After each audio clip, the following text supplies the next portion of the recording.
The bills spread across the passenger seat told a story Jennifer Williams had memorized weeks ago.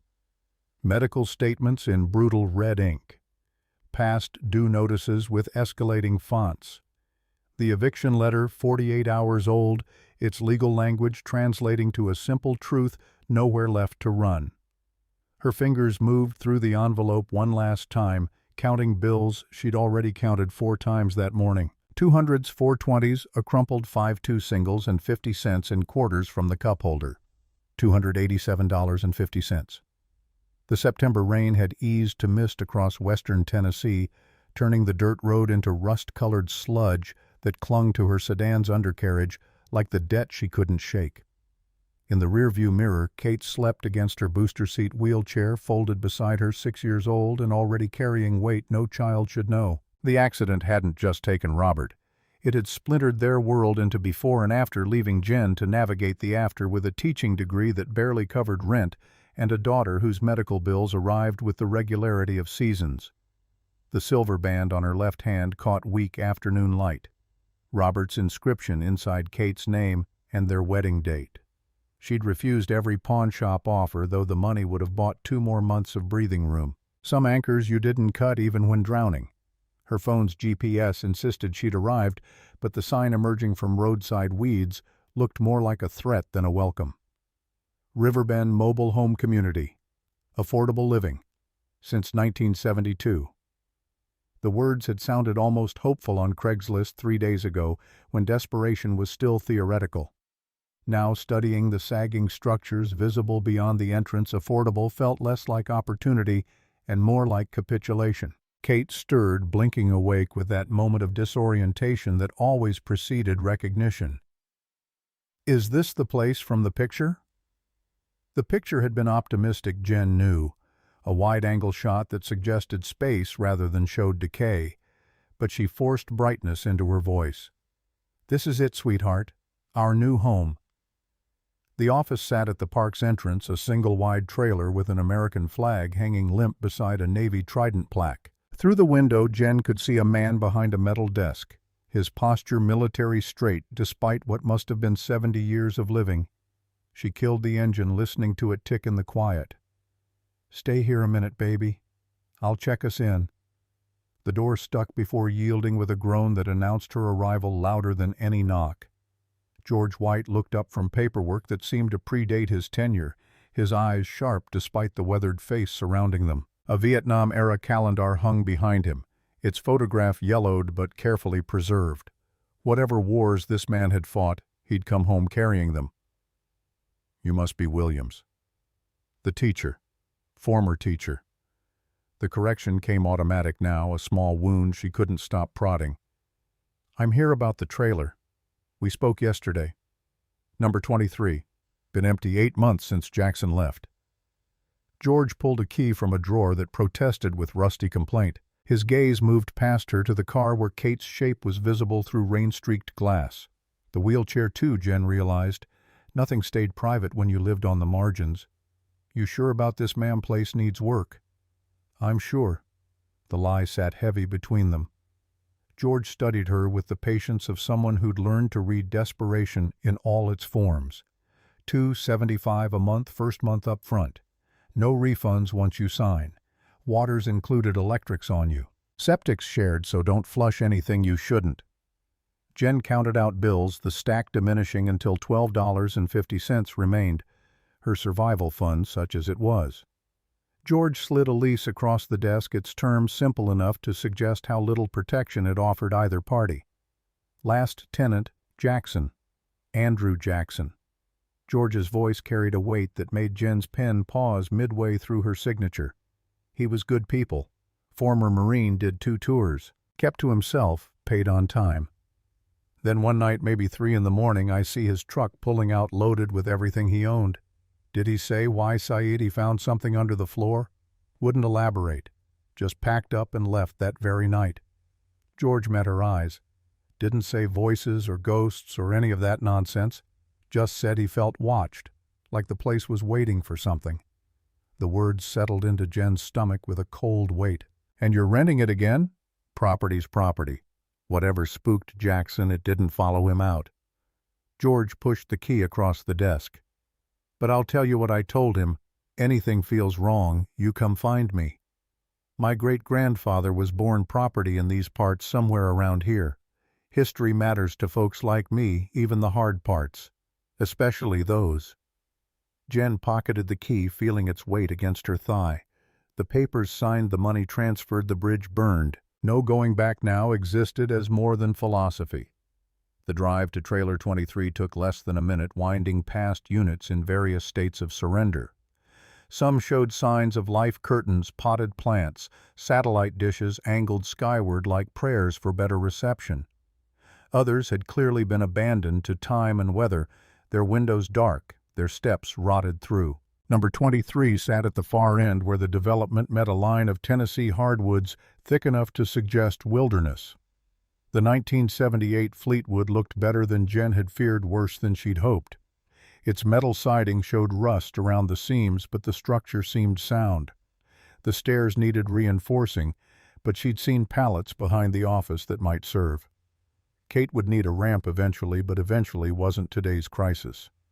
"Looks like a silver spaceship, Mommy." Kate had wheeled herself to the car window, pressing her nose against glass.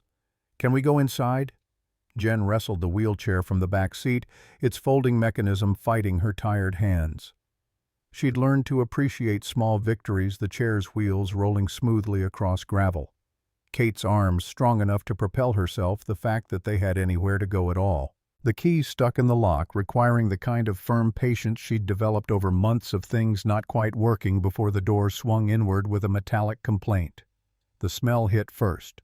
Not the overwhelming decay she'd feared, but mustiness layered over years of cigarette smoke and whatever chemicals people used to mask harder truths.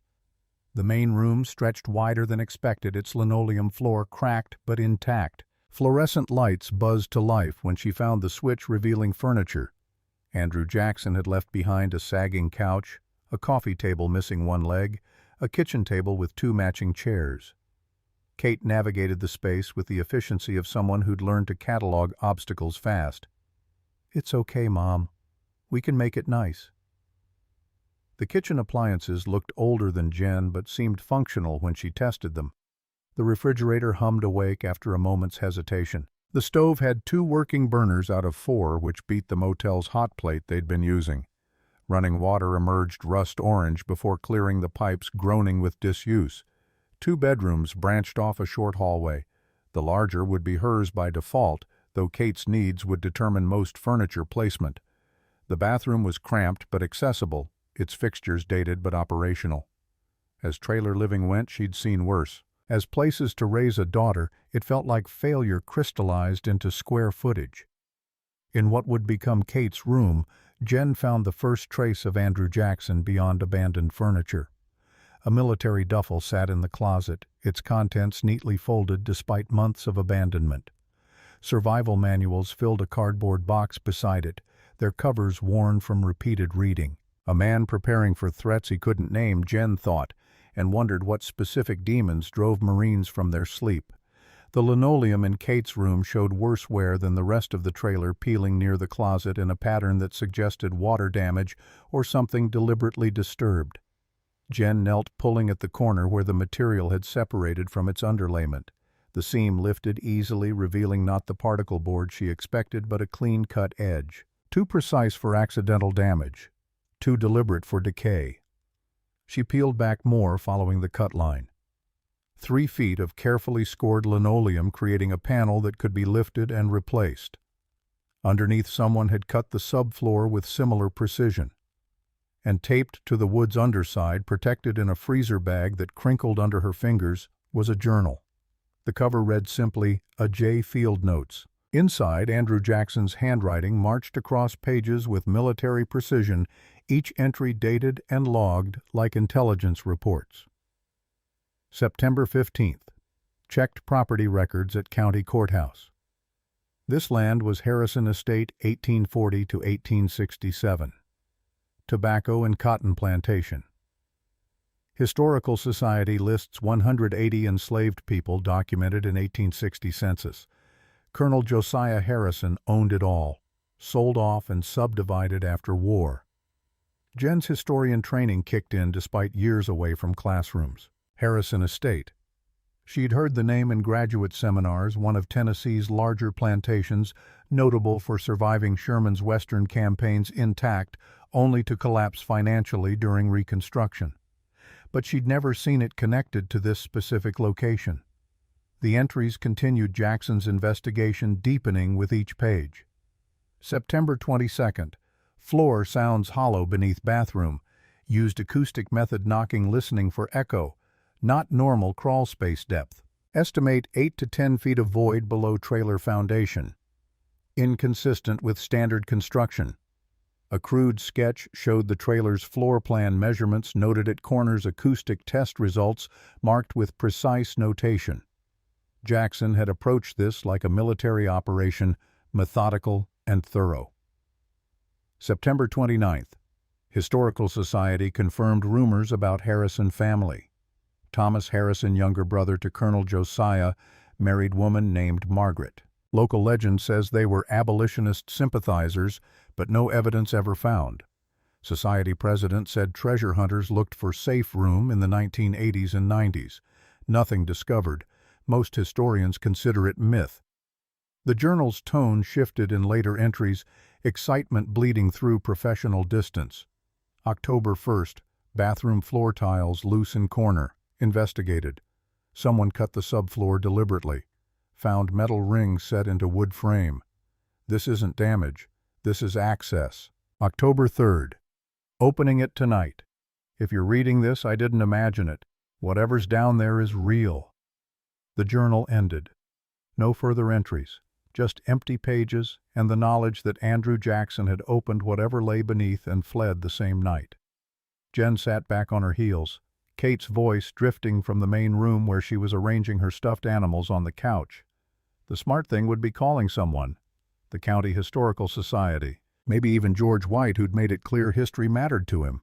But smart and desperate rarely aligned, and Jen was desperate enough to consider that whatever Andrew Jackson found might represent something beyond academic interest. The bathroom tiles lifted easily once she knew to look for them. 3 ceramic squares concealing a 2-by-3-foot section of floor that had been cut and carefully fitted back into place. The metal ring Jackson described was there recessed into the wood, its surface worn smooth by hands Jen couldn't imagine. She pulled. The hatch lifted with surprising ease, counterbalanced by some mechanism beneath. And where she'd expected darkness, stairs descended into shadow, not the crawl space height of normal trailer construction, but actual depth. Real excavation. The smart thing. The safe thing. Call someone official and let them handle it. But Kate's surgery bills stacked up behind her closed eyes. The eviction notice, the $12 in her wallet, the desperation that had brought them here in the first place.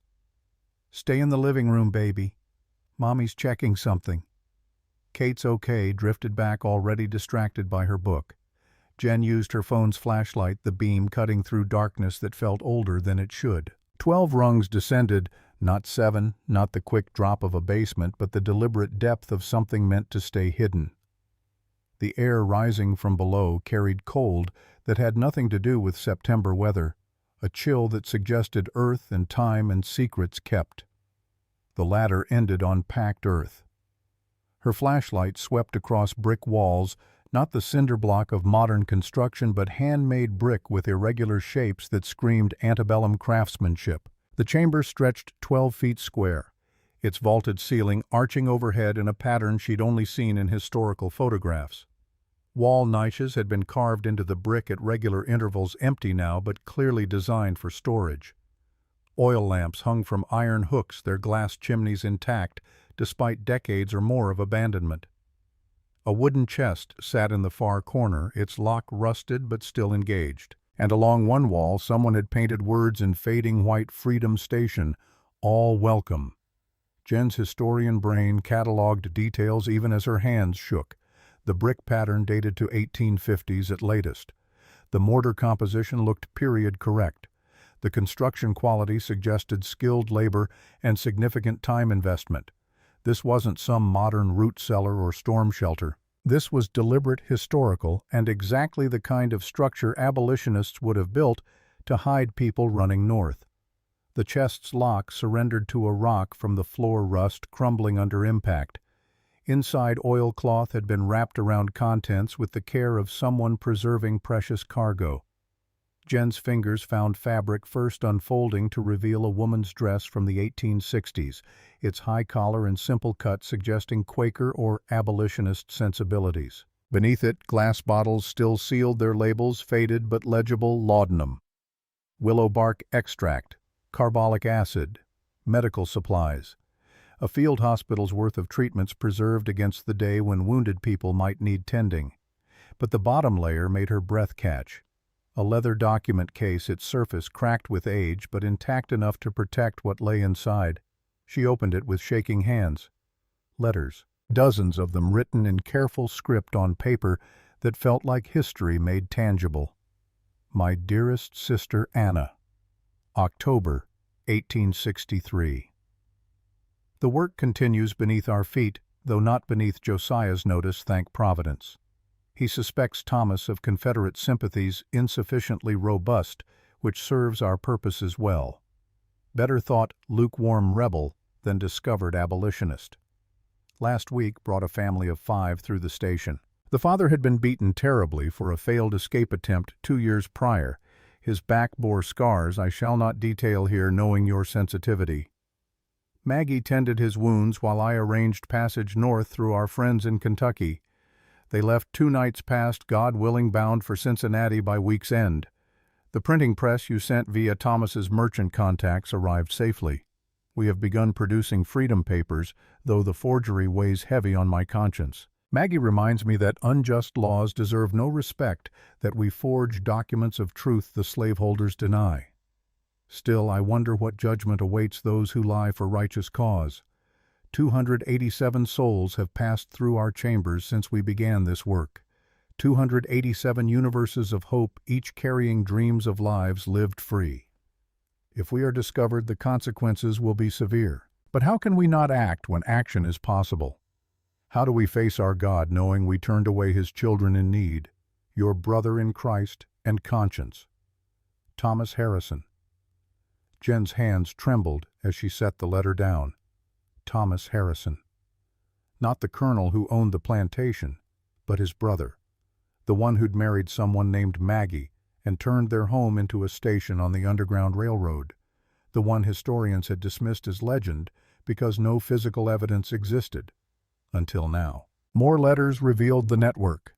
Anna in Boston coordinating northern reception. Friends in Kentucky providing safe houses. Contacts in Ohio arranging transport to Canada. This wasn't just a hiding place. It was a node in a sophisticated network that had moved hundreds of people to freedom. Maggie's diary came next, its entries more personal than Thomas's carefully worded letters. November 12, 1863. We sheltered 7 souls tonight in the lower chamber. 2 children younger than our own, their eyes hollowed by horrors no child should witness. The girl, perhaps 9 years old, bore whip marks across her back from some punishment I cannot fathom.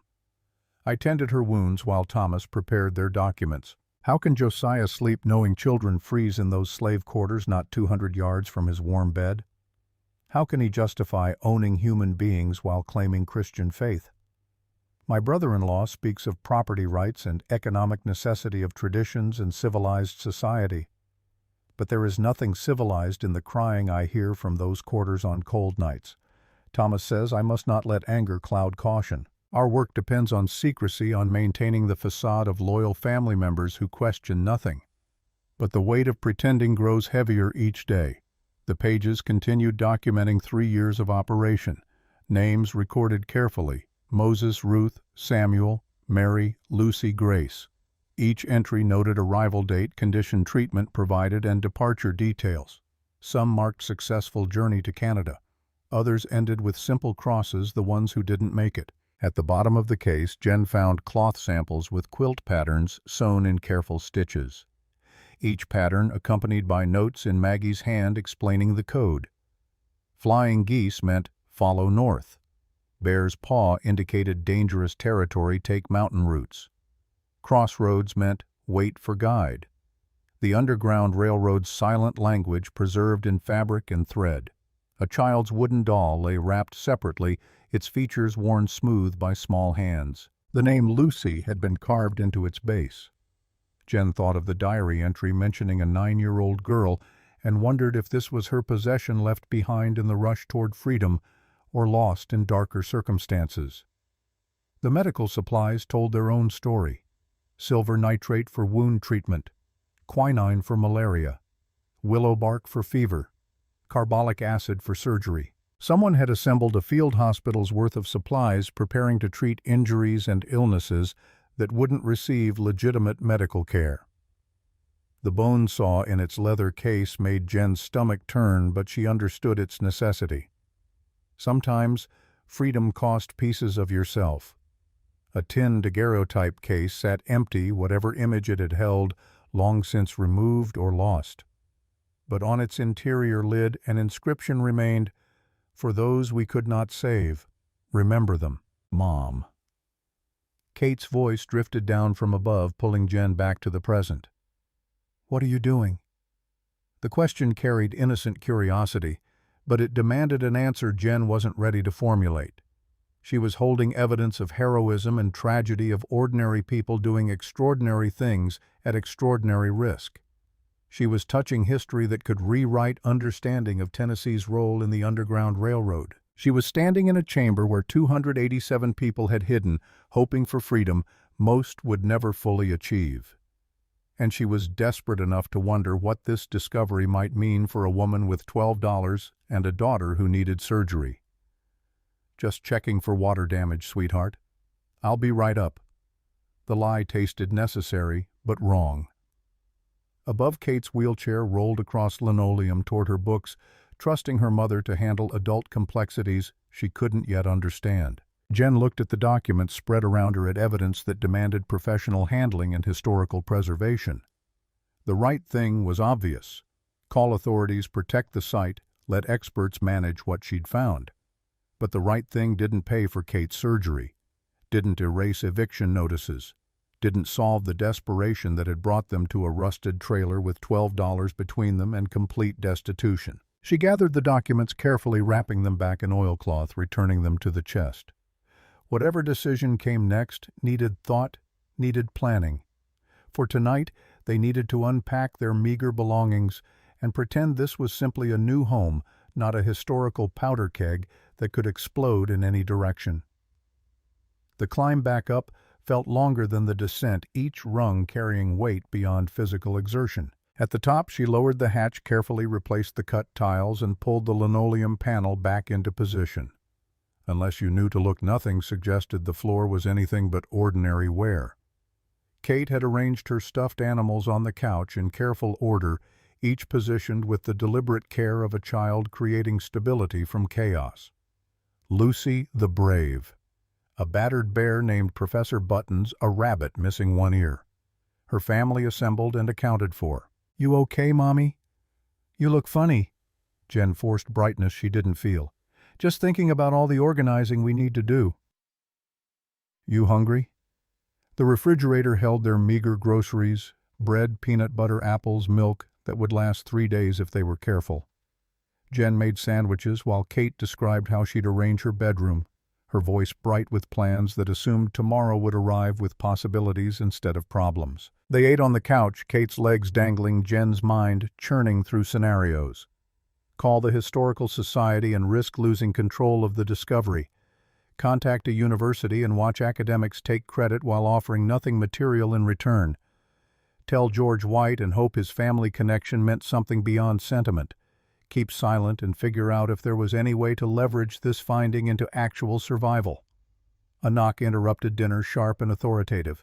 Through the window, Jen saw a woman in expensive business casual standing beside a BMW that had no business in a trailer park. Her posture screamed confidence and money, two things Jen had learned to distrust. The woman's smile was professionally warm, the kind perfected in corporate seminars. "Mrs. Williams, I'm Ashley Thomas, Thomas Development Corporation. George mentioned you just moved in." Jen opened the door but didn't invite her inside. "Can I help you?" Ashley's eyes swept past her, cataloging the interior with the speed of someone used to quick assessments. "I won't take much of your time. My company is acquiring parcels in this area for commercial development. We're offering relocation assistance to current residents, $8,000 to help you find more suitable housing." The number hung in air between them, tempting and suspicious in equal measure. "I just moved in yesterday." "I understand, but our offer is generous, time-sensitive, and frankly, this park isn't the safest environment for a child." Ashley handed her a business card, its weight suggesting expensive stock. "My direct number. The offer stands for 48 hours. After that, well development moves forward regardless." She returned to her BMW, leaving Jen standing in the doorway with a business card that felt like a threat wrapped in opportunity. $8,000 would solve immediate problems, buy breathing room, maybe even cover part of Kate's surgery. But the timing felt wrong, the eagerness suspicious. Why would a developer offer premium money for a trailer worth maybe $2,000? Unless they knew something. Unless Andrew Jackson had talked before disappearing. Unless whatever lay beneath trailer 23 was worth more than Ashley Thomas was saying. Mom Kate's voice carried concern. Who was that nobody important baby? Just a salesperson. But Jen's mind was already moving, connecting dots she didn't want to see. A development company suddenly interested in a forgotten trailer park. Andrew Jackson fleeing in the night. George White's story about his enslaved great-grandfather. The chamber below holding evidence of Underground Railroad activity valuable enough that treasure hunters had searched for it decades ago. She needed advice from someone who understood historical discoveries and their implications. Someone outside the immediate situation who could offer perspective without agenda. Her former professor, Dr. Patricia Johnson, had always encouraged students to contact her with questions. This qualified as a question even if asking it meant admitting she'd opened the chamber before calling authorities. Jen waited until Kate was distracted with her books before stepping outside to make the call. The September evening had cooled, bringing with it the smell of approaching autumn and wood smoke from somewhere distant. Her phone showed 2 bars of signal, enough for voice, if not data. The number still worked after all these years. Patricia's voicemail clicked on after 6 rings, its message unchanged since grad school. "This is Dr. Patricia Johnson. Leave a message and I'll return your call when possible." "Professor Johnson, this is Jennifer Williams from your 2019 Civil War seminar. I need to talk to you about something I found. I think it's an Underground Railroad site. I'm in western Tennessee near Memphis on what used to be Harrison Estate land. I have documents, medical supplies, coded quilts. Maggie Harrison's diary. Please call me back as soon as you can. This is important." She left her number and ended the call immediately, second-guessing every word. Too vague to be compelling, too specific to stay secret. But the message was sent, the first domino tipped, and whatever came next would unfold with or without her control. Inside, Kate had fallen asleep on the couch, her book open across her chest, Professor Buttons tucked under one arm. Jen carried her to the bedroom they'd designated as Kate's, laying her gently on the mattress they'd brought from the motel. The wheelchair folded beside the bed, ready for morning. Robert's photo on the makeshift nightstand, his smile frozen in happier times. "Your daddy would know what to do," Jen whispered to the sleeping child. He always knew. But Robert was ash scattered in a memorial garden, and Jen was alone with decisions that felt bigger than her capacity to make them. She returned to the main room, pulled Andrew Jackson's journal from where she'd hidden it, and read through his entries again, looking for clues he might have left. The final entry nagged at her. "Opening it tonight. If you're reading this, I didn't imagine it." No description of what he found, no mention of fleeing. Just the abrupt end and empty pages after. Her phone rang near midnight, Patricia's name on the screen. "Jennifer Williams. I remember you. Strong work on the reconstruction paper." The professor's voice carried curiosity edged with skepticism. "You said Harrison Estate." Jen described what she'd found, editing nothing, including her desperation and the fact that she'd opened the chamber before calling anyone official. Patricia listened without interrupting her silence, more unnerving than questions would have been. When Jen finished, the pause stretched long enough that she checked to make sure the call hadn't dropped. Finally, Jennifer, if what you're describing is authentic, and I emphasize if this could be the find of the decade, the Harrison Station has been legend for 150 years. Historians have searched. Nothing was ever found. Most of us concluded it was mythologized, that Thomas Harrison's abolitionist sympathies were exaggerated by family descendants wanting heroic ancestors. It's real, Professor. I'm holding Maggie's diary right now. Then don't let anyone else into that chamber. Don't move anything. Don't tell anyone beyond me, and I mean anyone. I'm in Nashville now, 3 hours away. I can be there by morning, but Jennifer, you need to understand something. What? If this is as significant as it sounds, there will be competing interests. Academic, financial, political. People who'll want to control the narrative claim the discovery profit from the find. You called me because you trust me, I hope. But trust is about to become a very complicated commodity. The warning settled into Jen's chest with cold weight. Someone already offered me $8,000 to relocate. Tonight, hours after I moved in. Patricia's sharp intake of breath carried volumes. Who? Thomas Development Corporation. A woman named Ashley Thomas. Jesus. Thomas. As in Thomas Harrison. That family has been trying to rehabilitate their reputation for decades. If they know what's there or even suspect, they'll move fast. Don't engage with them. Don't accept anything. I'm leaving now. I'll be there by 4 a.m. Can you stay awake? I don't think sleep is happening tonight anyway. Good. And Jennifer, lock your doors. I'm probably being paranoid, but probably isn't the same as certainly. The call ended, leaving Jen alone with implications she was only beginning to understand. She checked the locks, tested the windows, and settled on the couch with Andrew Jackson's journal and her phone. Outside, the September night brought sounds she couldn't identify: animals whined or something else entirely.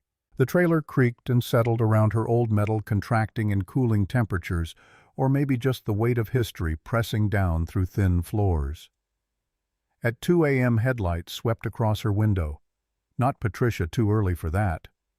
A truck idling near the entrance, its shape dark against darker night.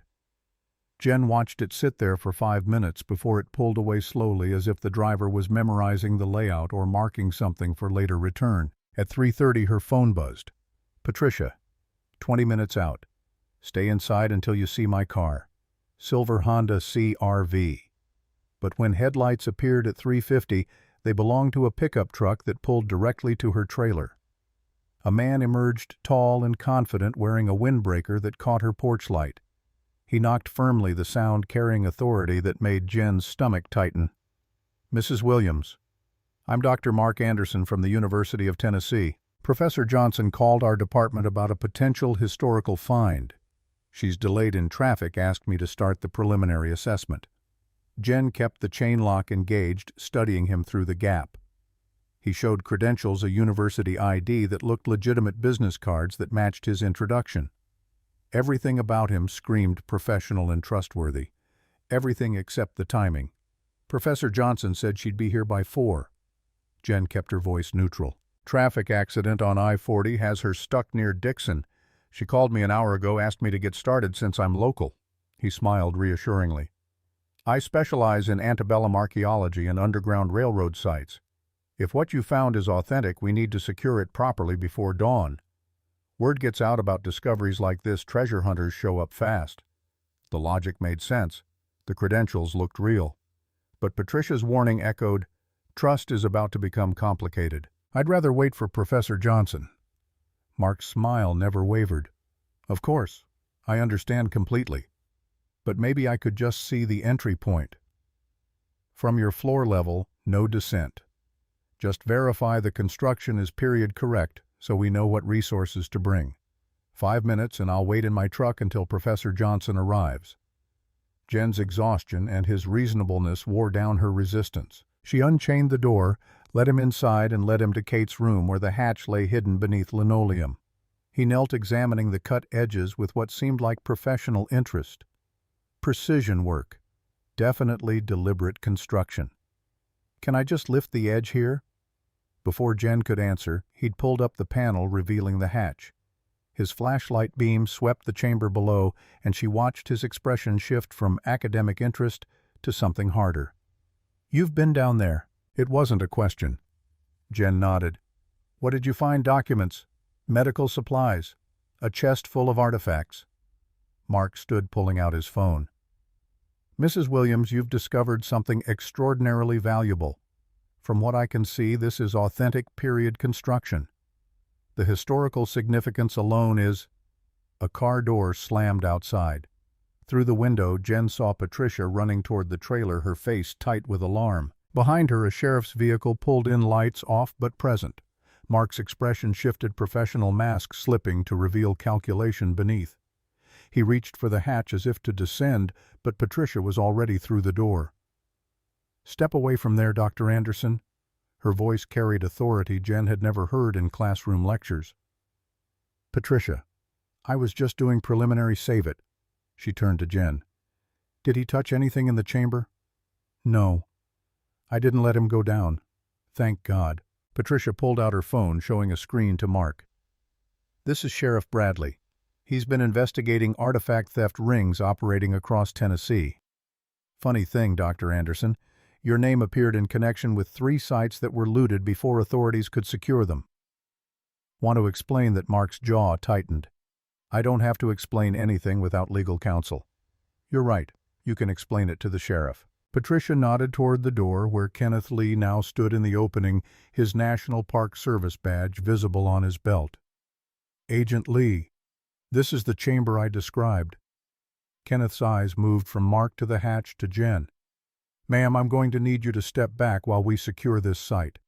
Dr. Anderson, you're going to need to come with Sheriff Bradley for questioning. This is harassment." Mark's voice carried indignation that might have been convincing if his eyes weren't already calculating exit routes. "I was called here professionally." By whom? Patricia's question landed sharp. "Because I certainly didn't call you. And Jennifer didn't give anyone your name." The silence stretched before Mark's shoulders dropped, fractionally, professional facade crumbling. "You don't understand. That chamber contains materials worth federal protection under the Archaeological Resources Protection Act." Kenneth interrupted.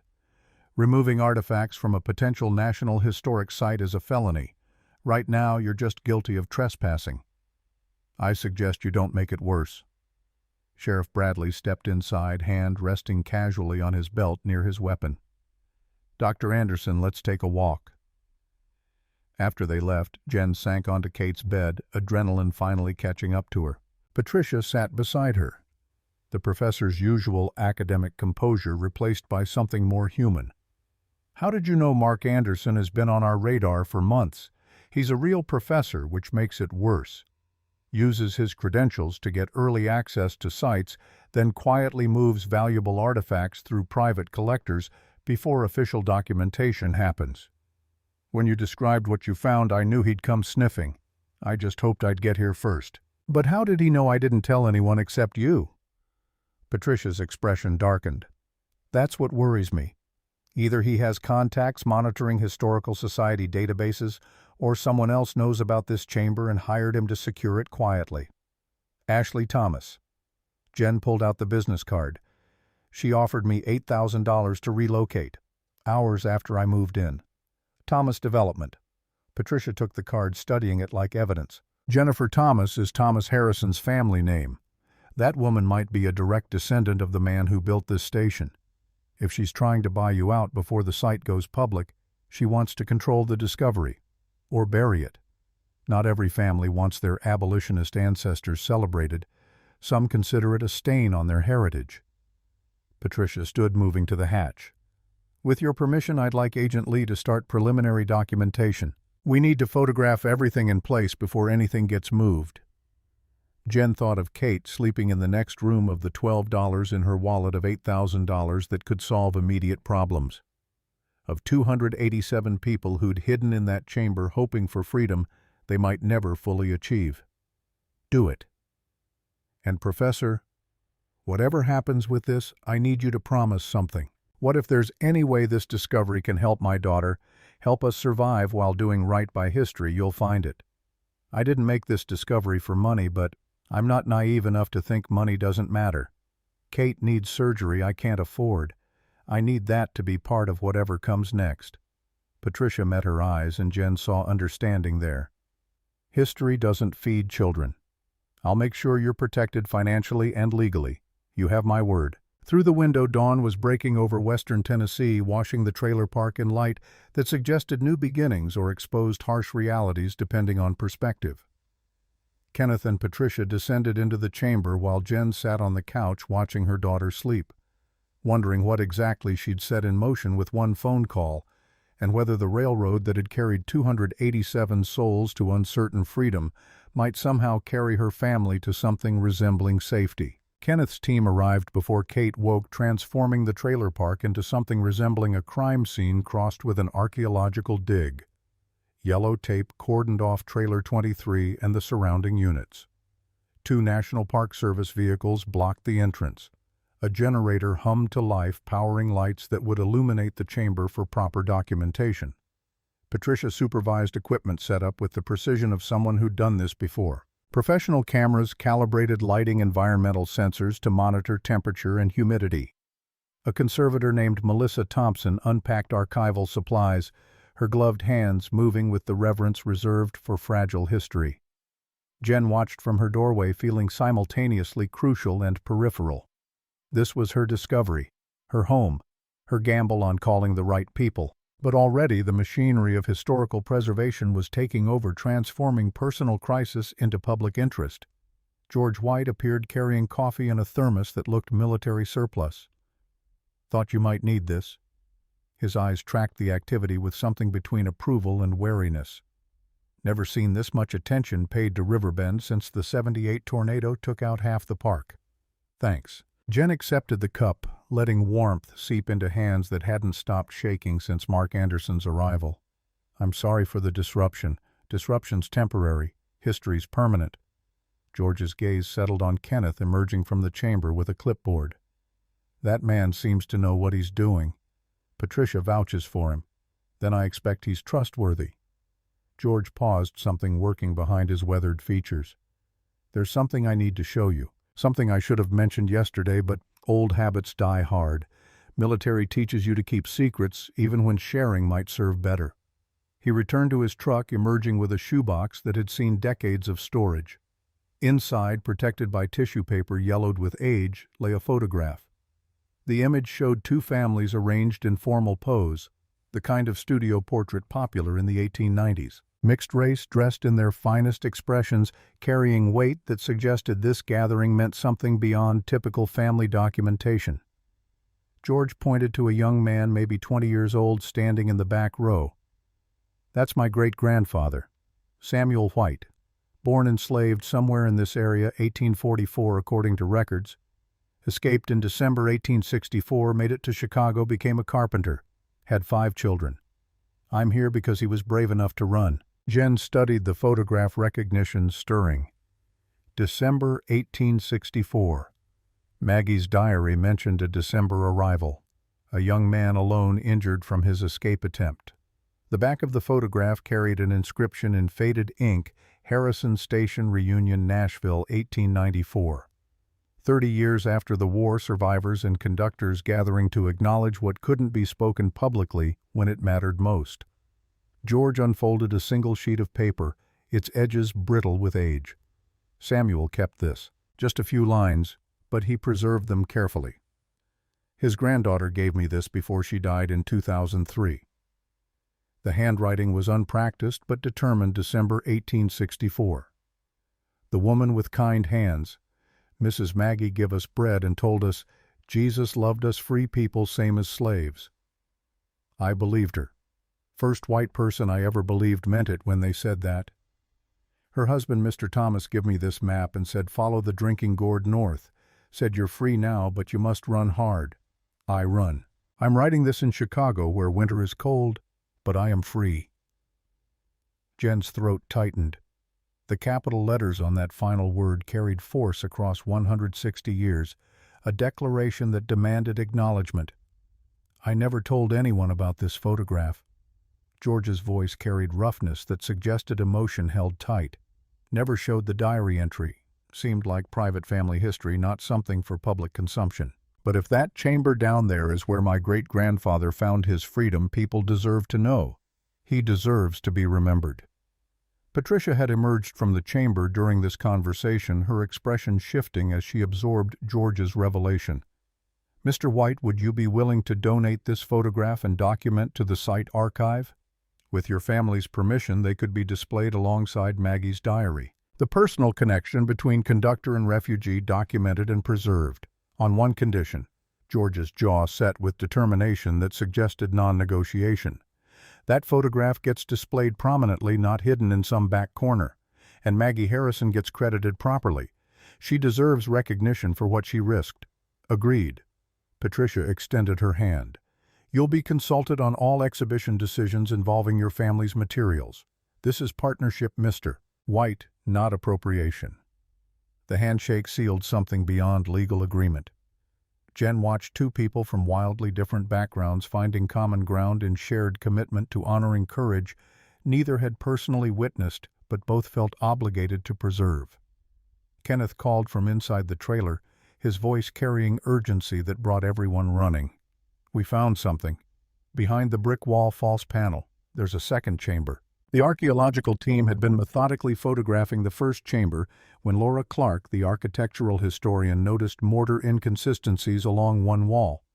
Gentle pressure revealed a brick panel designed to swing inward, exposing a passage that connected to what must have been the original root cellar. Dual escape routes, one through the trailer floor, another through the old cellar foundation that predated the mobile home park by a century. This was sophisticated operation. Laura's flashlight traced the passage walls. "See these ventilation shafts? They're disguised as old drainage pipes, but they provided fresh air circulation. Someone understood engineering and applied it to human survival." The second chamber held different treasures. A printing press, small but functional, its metal components preserved by the chamber's consistent cool temperature. Stacks of blank certificates, the kind used for freedom papers in the 1860s. Handwriting samples in Thomas Harrison's script, practicing signatures and official seals until the forgery would pass inspection at checkpoints along the escape route. Brian Thompson, the document's expert, examined the practice sheets with something approaching awe. "This is masterwork forgery. Look at these county seals, the magistrate signatures."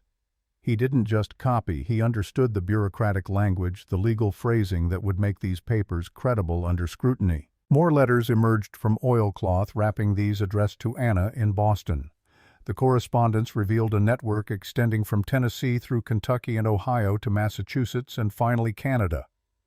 8 confirmed conductors, each managing their segment of the railroad, each risking execution if discovered.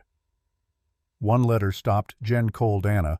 "We sent the Wilson family north on the 15th. Father, mother, 3 children aged 8, 5, and infant. Wilson father is skilled blacksmith. Mother, talented seamstress. I have written ahead to your contacts in Louisville requesting employment arrangements. These are not refugees to be pitied, but craftspeople who will contribute to whatever community receives them.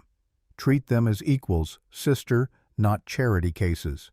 They have survived what would destroy most people. They deserve respect, not condescension." The philosophy embedded in Thomas's words resonated across centuries. Not victims to be saved, but human beings asserting their right to exist freely.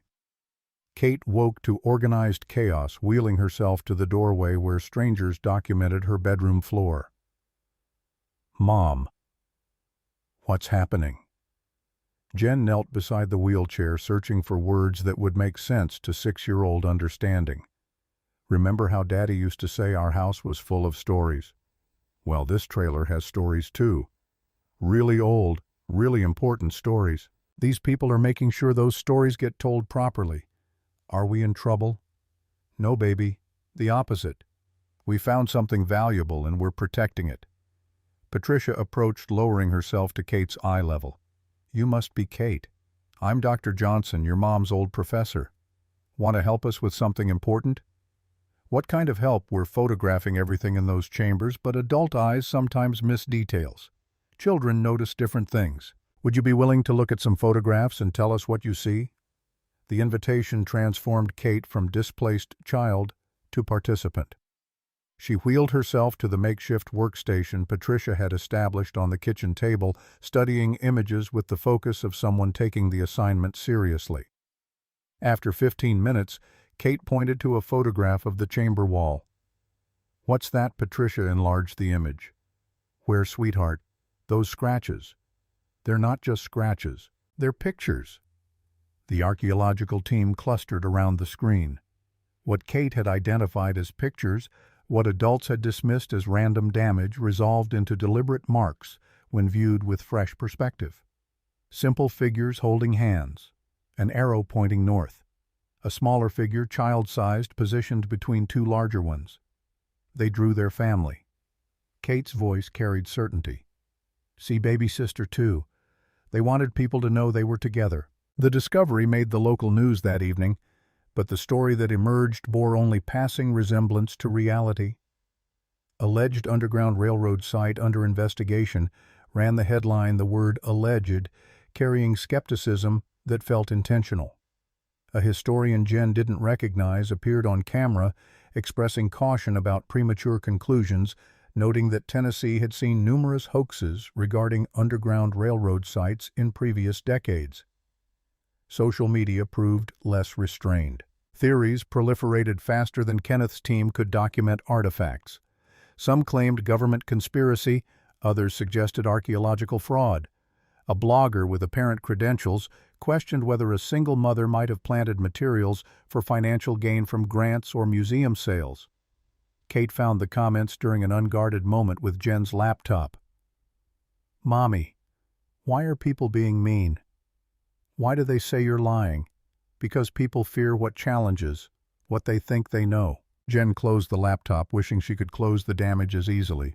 "We know the truth. That's what matters." But the comments burrowed under skin already thin from stress.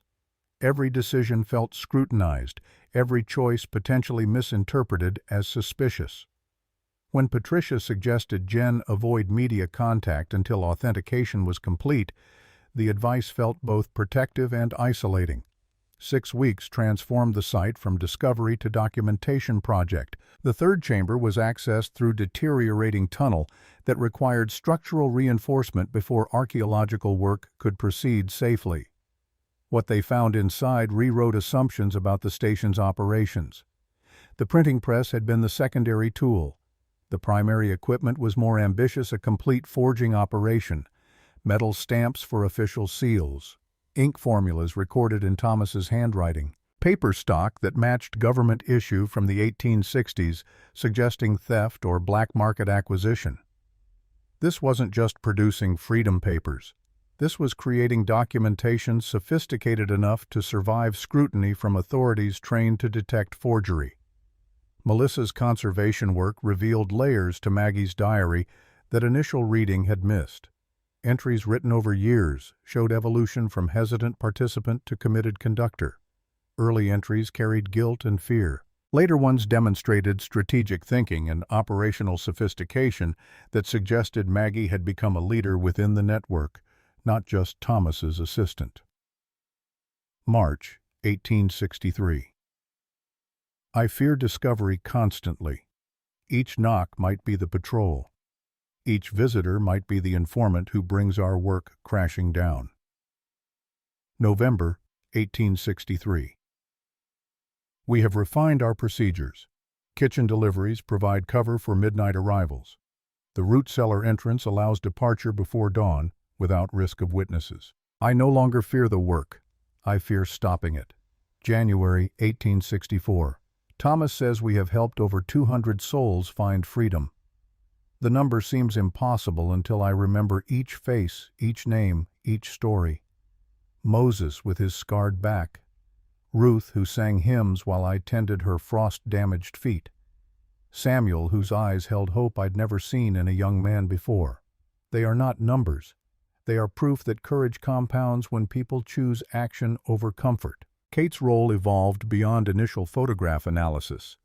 Patricia taught her basic archival handling, how to wear cotton gloves, how to turn pages carefully, how to recognize materials that needed professional conservation.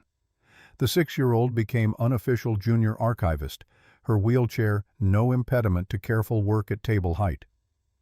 The detail adults overlooked Kate spotted consistently, a cipher in Maggie's diary margin numbers that Patricia's team had dismissed as page notation. Kate recognized them as dates matched to earlier entries, creating a cross-reference system that revealed planning logistics. Children's toys hidden in chamber corners, small dolls and carved animals that spoke to young refugees who'd passed through. Fabric scraps with different quilt patterns than the documented samples, suggesting the code system was more extensive than first believed. When a photographer from the Smithsonian arrived to document findings, Kate was included in the portrait. The image that would later appear in exhibitions nationwide showed a child in wheelchair using magnifying glass on century-old documents, bridging disability and history in ways that challenged assumptions about both. But authentication remained incomplete. Carbon dating required laboratory analysis that took weeks to process. The paper, stock, ink, composition, artifact materials all needed scientific verification before any historical society would declare the site legitimate. Patricia warned Jen repeatedly about premature celebration, about the difference between probable authenticity and confirmed verification. The call came on a Tuesday morning 7 weeks after the initial discovery. Patricia's voice carried tension Jen had never heard from her professor. "We have results from the lab. I need you to come to Kenneth's office, now." The National Park Service field office occupied a renovated building in downtown Memphis, its conference room filled with people Jen recognized from various site visits: Brian Thompson, Laura Clark, Melissa, and two faces she didn't know, both carrying the serious expressions of people about to deliver bad news. Kenneth sat at the head of the table, documents spread before him. "Mrs. Williams, thank you for coming. I'm afraid we have a complication with the authentication process." Jen's stomach dropped. "The materials aren't authentic. The documents are authentic." Brian's voice carried careful precision. "The paper dates to the 1860s. The ink composition matches period-correct formulas. The handwriting is consistent across all materials. Everything checks out exactly as we'd expect for genuine Civil War-era artifacts." "Then what's the complication?" "One letter shows anomalies." Melissa pushed a photograph across the table. "This one describing the printing press operation. The paper is correct, period. The handwriting matches Thomas Harrison's other documents. But the ink shows trace elements of modern composition. Specifically, iron gall ink manufactured using techniques that didn't exist until the 1950s. Jen stared at the image, not comprehending. "How is that possible?" "That's what we need to understand." Kenneth's expression was professionally neutral, but his eyes held something harder. "Mrs. Williams, I need to ask you directly. Did you add any materials to the cache after your initial discovery?" The question landed like accusation dressed as inquiry. "What number?" I called Patricia immediately. "Everything I found was documented." "We have to ask. The modern ink in a period document benefits your claim. It makes the site seem more significant than it might be." Jen's shock gave way to anger hot enough to burn through exhaustion. "I called you. I reported everything. I let you take over my home for 2 months. Why would I sabotage my own discovery?" Patricia's hand touched her arm, a gesture of support that felt insufficient against the weight of suspicion. "Ken, she's right. This doesn't make sense. Jennifer has been completely transparent. Accusing her serves no purpose." "I'm not accusing. I'm investigating." Kenneth's voice remained level. "One forged document in a collection doesn't necessarily invalidate the entire find, but it raises questions about chain of custody and site integrity. We need to determine how that letter got there and who created it." The meeting dissolved into technical discussion Jen barely followed. Carbon dating, precision ink, spectroscopy paper, fiber analysis. Words that reduced human stories to chemical compositions and statistical probabilities. She sat in mounting horror as the implication became clear. If one document was forged, doubt contaminated everything. The site's significance, the historical importance, the financial support she'd been promised, all of it could collapse because someone had added a single fake letter to an authentic collection. Sheriff Bradley arrived an hour later with Andrew Jackson. The former Marine looked thinner than his military ID photo suggested. His eyes carrying weight that suggested sleep remained elusive. He sat across from Jen without meeting her gaze. "Mr. Jackson, thank you for coming in voluntarily." Kenneth slid the photograph of the suspect letter across the table. "Do you recognize this document?" Andrew studied it, his jaw working. "I wrote that. Not all of it. Just that one. About the printing press." The confession hung in air thick with held breath. Patricia broke the silence first. "Why would you do that?" Andrew's hands shook as he pulled them off the table, hiding the tremor. "I found the chamber. All the real documents, the medical supplies, everything. It was overwhelming, you know. All these people who'd hidden there, who'd been terrified and brave at the same time. I couldn't stop thinking about them." "That doesn't explain forgery." Kenneth's voice had gone quiet, the kind of quiet that preceded serious consequences. "I have PTSD from Iraq. Writing helps me process things. I started imagining what else might have happened in that chamber, what other operations they might have run. The printing press made sense, right? They had to forge freedom papers. So I wrote what I imagined Thomas Harrison would have written about it. I used period paper from a broken Bible I found in a thrift store. Mixed my own ink using a historical formula I found online. I didn't mean harm. I just wanted to feel connected to something meaningful. You contaminated a historical site." Kenneth's anger broke through professional restraint. "Do you understand what you've done? The doubt you've created?" "I know." Andrew finally looked up, meeting Kenneth's gaze. "That's why I left. I felt guilty. Didn't know what to do. I thought if I just disappeared, maybe no one would find it. Maybe the whole thing would stay buried. But then I saw the news about Mrs. Williams' discovery, and I knew I'd screwed up worse than I thought. The silence that followed carried weight of careers, damaged reputations, questioned historical significance, doubted because one traumatized veteran had tried to heal himself through fraudulent connection to the past." Patricia spoke with forced calm. "One forged document doesn't invalidate 47 authentic ones. The chamber construction is verified 1850s. The medical supplies are period correct. The artifacts are genuine. Mr. Jackson's addition was wrong, but it doesn't erase what was actually there. Tell that to the media." Kenneth pulled up his laptop, showing headlines that had emerged in the past hour. "Underground Railroad Site Authentication Questioned. Forgery Discovered in Tennessee Discovery. Historian expresses doubt about trailer park find." The skeptical historian from earlier news coverage had released a statement calling for complete reevaluation. Online comments had exploded with accusations, and Ashley Thomas had issued a press release expressing concern about premature conclusions and suggesting independent verification before any historical designation proceeded. Jen watched her daughter's future medical coverage evaporate in real time, replaced by doubt that would follow them regardless of eventual authentication. The financial support Patricia had promised the partnership with universities, the foundation grants, all of it depended on unquestioned legitimacy that Andrew Jackson's guilty conscience had destroyed. "Mr. Jackson, you'll face federal charges for tampering with a potential historic site." Kenneth's voice carried finality. "Mrs. Williams, I'm sorry, but we'll need to re-examine the entire collection. The authentication timeline just extended by months. I can't afford months." Jen heard the desperation in her own voice and hated it. "My daughter needs surgery I can't pay for. I was counting on the support you promised." "I understand, but scientific integrity requires," I said. "I can't afford months." She stood, anger finally overwhelming professional courtesy. "You all came into my home, took over my life, promised everything would work out if I just trusted the process. Now you're telling me one veteran's trauma invalidates weeks of work and leaves me exactly where I started." "Desperate and alone, Jennifer." Patricia's voice carried warning.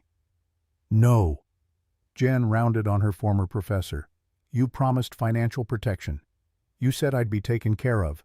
Was that conditional on perfect authentication? On nobody ever questioning any detail? Because if so, you should have been honest about how fragile this all was." The conference room had gone silent, everyone watching a single mother's composure crack under pressure that should never have fallen on civilian shoulders. Brian Thompson cleared his throat.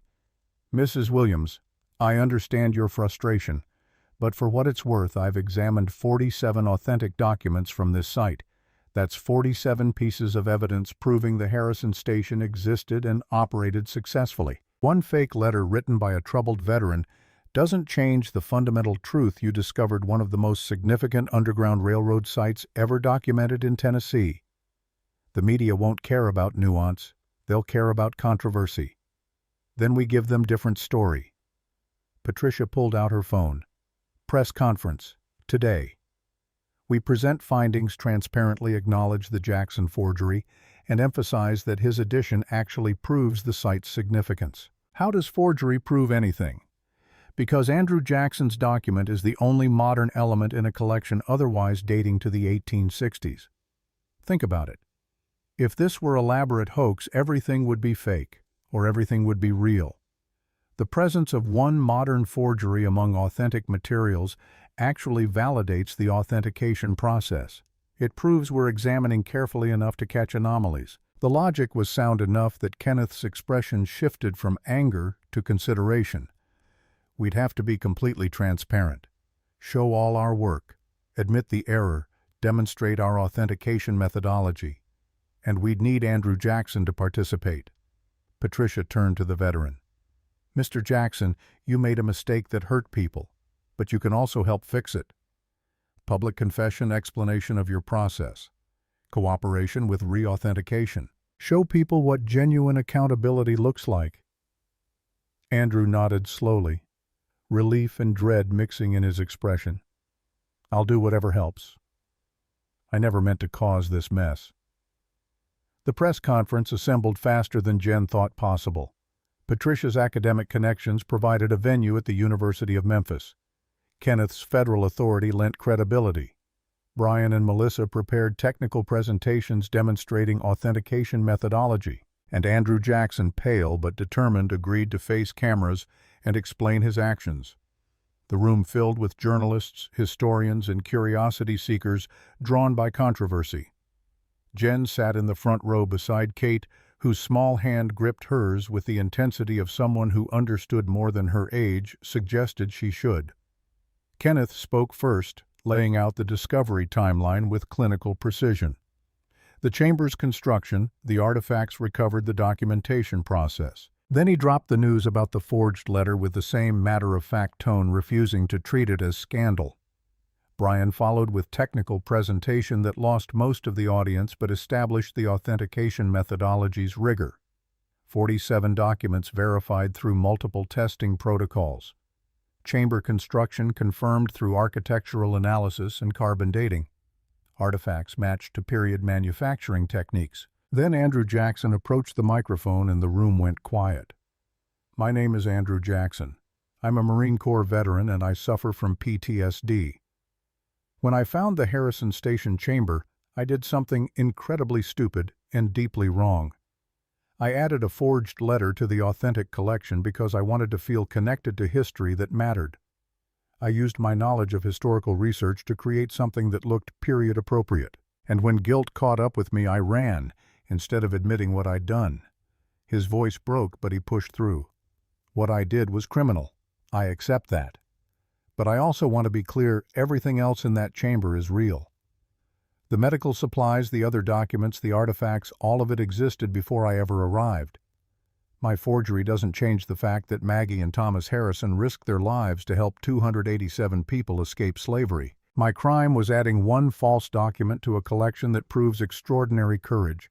I'm sorry I created doubt. I'm more sorry I didn't have the courage to come forward immediately."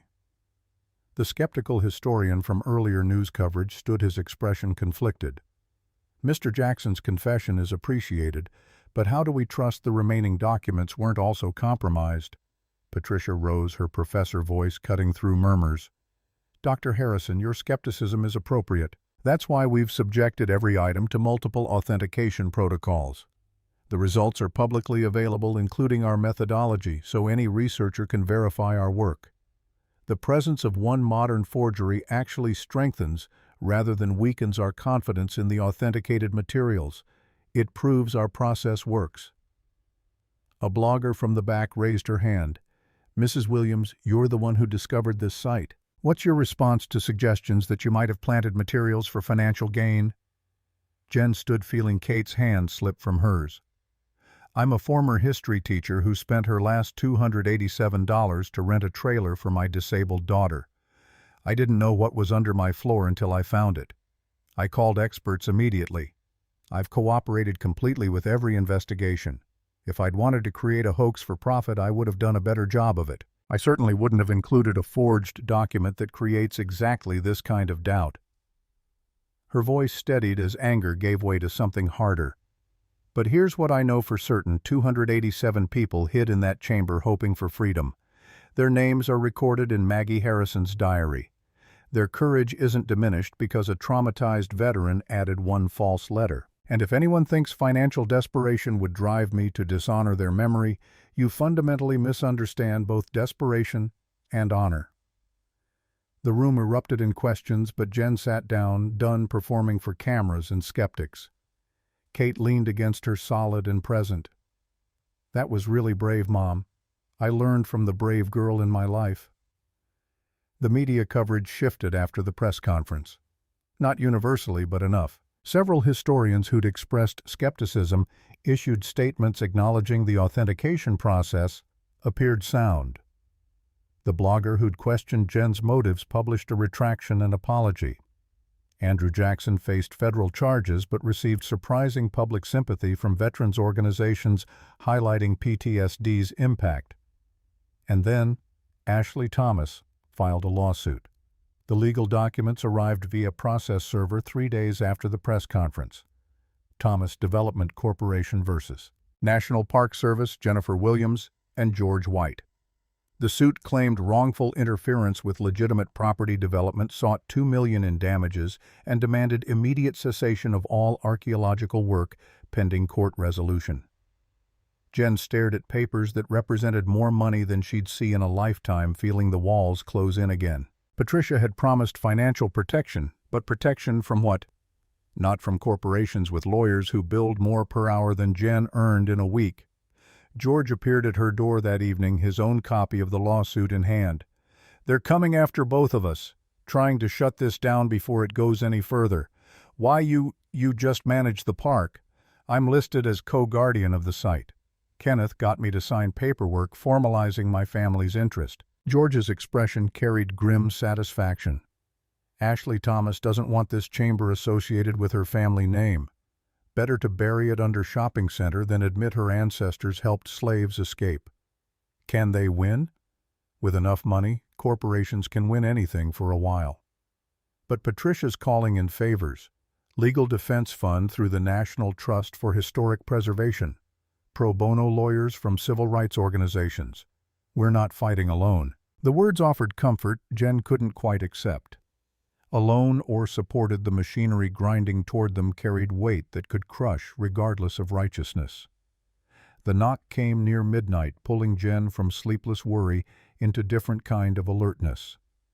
Through the window, an old man stood on her steps, expensive coat pulled against October chill car idling behind him that probably cost more than the entire trailer park. She cracked the door chain, engaged. "Can I help you, Mrs. Williams? I'm Donald Thomas, Ashley's father. I need to talk to you about the lawsuit my daughter filed." Jen's hand moved toward her phone. "If this is intimidation, it's apology. Please, just 5 minutes." Against better judgment, she unchained the door. Donald Thomas entered with the careful movements of someone whose age had earned respect through survival. He declined her offer to sit instead, standing in the middle of her small living room, looking at Kate's drawings on the refrigerator. "My daughter acted without board approval. I'm still chairman of Thomas Development, and I'm withdrawing company support for the lawsuit." She paused, his voice catching. "I'm also here to tell you something I should have shared generations ago, which is, Thomas Harrison was my great-great-grandfather. I've known my whole life that our family had abolitionist connections, but I never believed the stories. My mother said we operated an underground railroad station. I thought it was family mythology, the kind of thing descendants invent to make themselves feel better about wealth built on cotton and slavery. You never investigated. I was ashamed. confused. The Thomas family fortune came from plantation economics, even if one branch of the family fought against it. I inherited wealth I didn't earn from a system I found morally reprehensible. Easier to dismiss the abolitionist stories than confront the complexity. He pulled out his phone, showing her a family tree documented with the kind of detail that suggested professional genealogist work. Thomas Harrison married Margaret Ashford in 1859. They had 4 children. After the war, after Josiah died and the plantation dissolved, they moved north to Illinois and changed their surname from Harrison to Thomas. Wanted to escape the plantation association, start fresh where nobody knew their history. His finger traced the line down through generations. My grandmother told me stories about how Thomas and Maggie had helped people escape, about secret chambers and forged papers and dangerous work done in darkness. I didn't believe her because believing meant accepting that my family was complicated in ways I didn't want to examine. Then you saw the chamber. Then I saw Maggie's diary. Donald's voice broke. Read her words about courage and conscience. Saw the records of 287 people they helped to freedom. And I realized my grandmother had been telling truth my whole life while I dismissed it as comfortable fiction. He met Jen's eyes directly.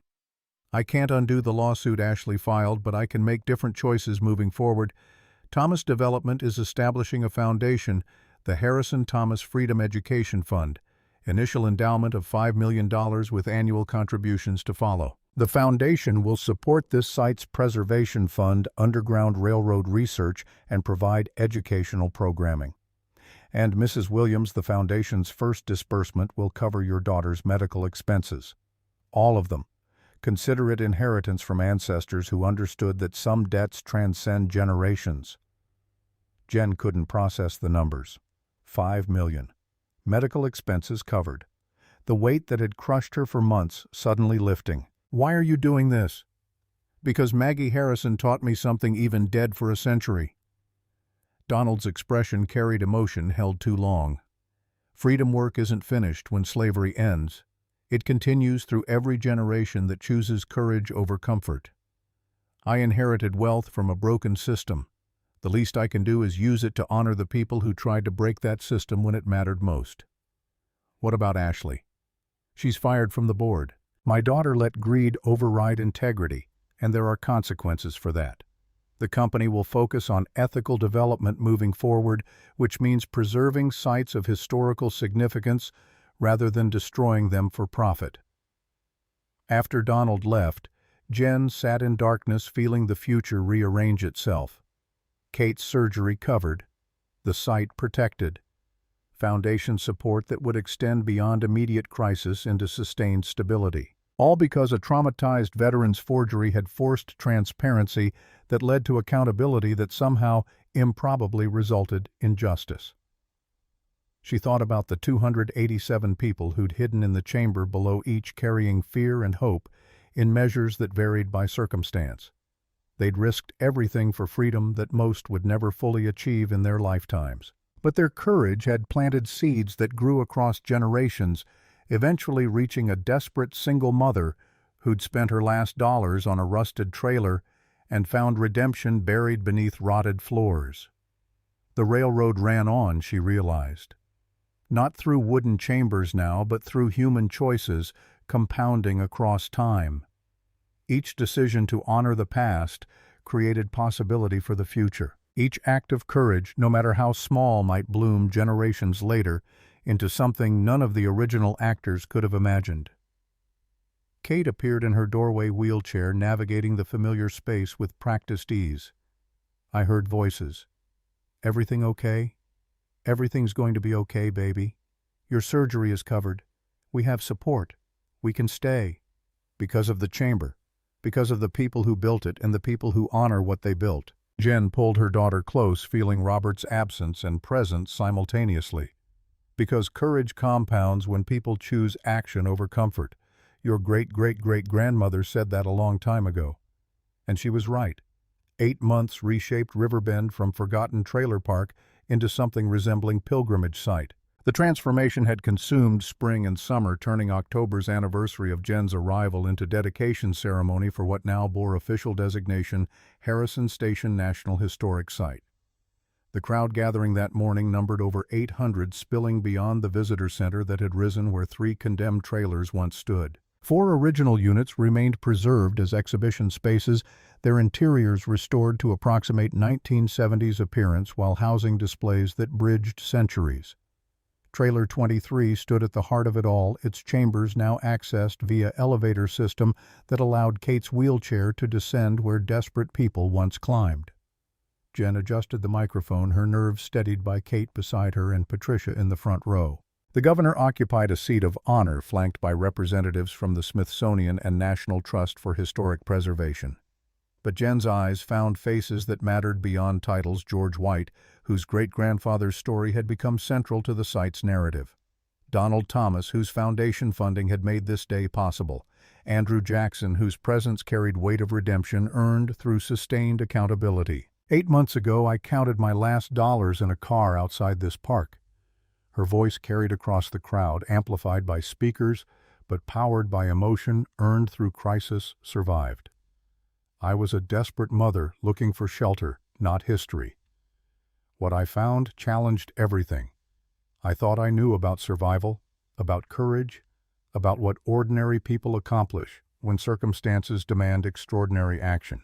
The speech she'd rehearsed felt inadequate against the reality of hundreds of people gathered to honor 287 souls who'd passed through chambers below. So she abandoned prepared remarks, speaking instead from the place where her desperation had intersected with their legacy. This site exists because Maggie and Thomas Harrison chose action over safety, justice over law, humanity over property.